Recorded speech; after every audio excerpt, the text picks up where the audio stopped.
Después de las batallas de Tacna y Arica, la situación del Perú era fatal. La Armada chilena bloqueó todos los puertos, incluyendo el Callao. La pretensión del gobierno de Chile era quebrar la economía peruana y precipitar el fin de la guerra. Para aquel entonces, en cortos 14 meses, ya habían obtenido todo el territorio que deseaban. Para enfrentar el bloqueo, la Marina peruana desarrolló operaciones de sabotaje y lanzó torpedos contra las naves bloqueadoras. 2 buques chilenos fueron hundidos, el Loa y la famosa Covadonga, que había hundido a la Independencia al comenzar la guerra. Esta última acción, llevada adelante en la bahía de Chancay, parcialmente reconfortó el maltrecho ánimo peruano. Al menos, la Covadonga yacería para siempre en sus mares. Angamos, hay operaciones que van a seguir hostilizando las líneas de comunicaciones marítimas chilenas. Para mencionar una solamente, en marzo del año 80, la Unión va a romper 2 veces pues, el bloqueo de Arica, ¿no? Y hay otras operaciones más. Hasta abril. En abril se bloquea el puerto del Callao y ahí se acaba, digamos, las posibilidades de actuar en el mar.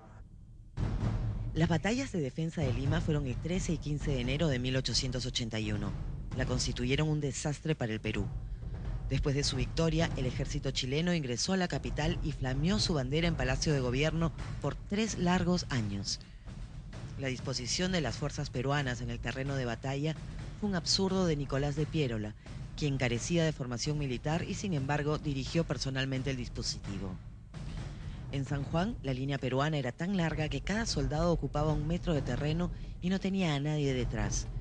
A los chilenos les bastó ponerse en filas de 50 y cortar la línea por múltiples puntos. Por ello, a poco de comenzada la batalla, los peruanos estaban flanqueados y fueron tomados por detrás en la puerta misma de la capital. Además, la segunda línea de Miraflores era también un error. En principio, porque su misma existencia inducía a la retirada. Así, la primera línea estaba perdida antes de comenzar, porque todo destacamento peruano que era envuelto, antes de jugarse la muerte, buscaba retroceder a los reductos de la segunda línea. Además, estaba muy lejos, porque si hubiesen estado cerca, ambas líneas podrían haber entrado en combate el mismo día y se hubieran reforzado mutuamente. Pero no, quedaban tan lejos que mientras unos peleaban hasta morir, los otros observaban impotentes, mirando la desgracia por sus catalejos. A media mañana la lucha se centró en Chorrillos. La reserva peruana reforzó a los defensores del Morro Solar que estaban al mando del coronel Miguel de Iglesias, entonces ministro de Guerra. Al mando de los batallones frescos estaba Isaac Recabarren, que había defendido con bravura el puerto de Pisagua y se había ganado el mote de El León de Pisagua, e hizo honor a su apelativo defendiendo Chorrillos calle por calle, casa por casa. El Morro cayó a las 2 de la tarde. La lucha había sido tenaz. Los chilenos estaban comandados por el almirante Patricio Lynch y según su reporte perdieron 90 oficiales y 1.900 soldados en el asalto al Morro. Cuando cayó el Morro, Chorrillos no se rindió, sino que estaba rodeado por fuego y ambas partes pelearon hasta el final con valor y honor. Dice el historiador chileno Vicuña Maquena, increíble y nunca visto era el arrojo y encarnizamiento de los peruanos en Chorrillos. Los soldados peruanos no eran limeños, sino serranos del Mantaro y de Ancash. El parte militar peruano consigna 4.000 muertos y 2.000 prisioneros. Después de su victoria, algunas unidades chilenas se dedicaron al saqueo y se emborracharon a morir en los palacetes de la oligarquía peruana. Unos 350 soldados chilenos y más de un oficial perecieron en el desorden. Asimismo, fusilaron a 11 bomberos italianos que estaban apagando los fuegos. El incendio ardió por 3 días hasta que se consumió todo Chorrillos. Durante la noche, tanto Cáceres como el coronel César Canevaro plantearon atacar por sorpresa.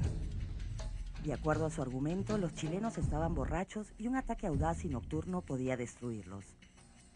Su petición fue negada porque Piérola adivinó que solo una fracción del ejército de Chile había caído en desorden. Al día siguiente, se iniciaron conversaciones tendientes a la rendición y se estableció una tregua. Mientras tanto, las tropas chilenas prendieron fuego a Barranco. Esas negociaciones eran patrocinadas por el cuerpo diplomático extranjero asentado en Lima y por el almirante francés Vergas du Petit-Thouars, quien las respaldaba con la fuerza de su nave, una de las más poderosas del mundo en aquellos días. La noche del 14 al 15 se durmió sobre las armas.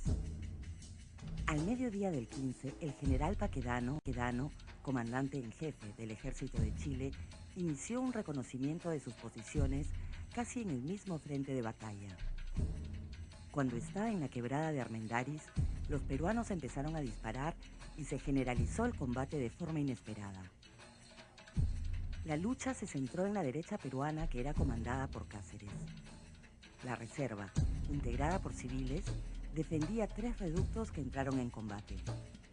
Entre los reductos se hallaban los restos del ejército de línea y la marina de guerra transformada en infantería bajo el mando del comandante Juan Fanning, quien murió en combate. En Miraflores también estuvieron los chalacos, todos ellos bajo mando de Cáceres, quien condujo en 2 ocasiones cargas exitosas que lo llevaron a capturar Barranco. Los chilenos cargaron por el centro, sobre el tercer reducto, para envolver a la avanzada peruana en Barranco, y lo lograron gracias a la inacción de una parte considerable de las tropas peruanas.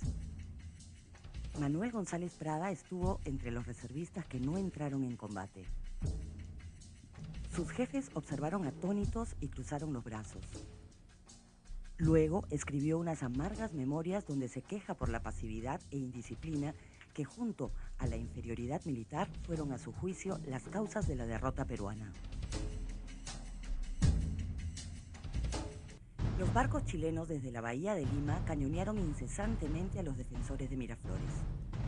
Entre estos barcos se hallaba el Huáscar, cuyo recorrido por la bahía, flameando bandera chilena, había causado profunda desazón entre los peruanos. En los 3 reductos que entraron a la lucha se hallaban profesionales, trabajadores y comerciantes limeños. Ellos pelearon con gran denuedo y al final muchos se sacrificaron.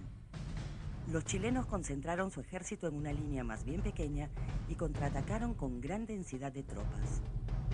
Los peruanos atravesaron problemas logísticos porque los fusiles eran de tipos muy distintos y cuando se acababan los cartuchos pasaba largo tiempo antes que llegaran los repuestos y muchas veces eran incorrectos. Cuando sonó la última hora del Perú, las tropas que estaban entre los reductos se concentraron adentro. Ello facilitó la ruptura de la línea y el ataque por detrás hacia las 6 de la tarde. El parte peruano informa de pérdidas por 3.000 hombres. Los chilenos reportan 2.500 fallecidos propios, el 25% de sus soldados participantes en la batalla. Dice Jorge Basadre que, con excepción de Tarapacá, Miraflores fue la batalla más encarnizada de la guerra. La defensa peruana cayó por tramos y los que quedaron al final fueron los del reducto número 2, defendido por los abogados y los estudiantes universitarios. Su jefe era el abogado Ramón Ribeiro. Piérola dio muestras de gran valor personal cargando a caballo contra los chilenos en más de una ocasión. Pero como jefe fue nulo, no se le ocurrió ninguna idea general. Cabe mencionar en su defensa que el ejército que se reunió en San Juan y Miraflores fue hechura suya. Si no fuera por su tesón y por la amplitud de sus redes políticas, la capital no hubiera contado con defensores. Al caer la noche, Piérola abandonó el campo de batalla y subió a la sierra para iniciar la resistencia nacional. Ese fue otro de sus grandes méritos.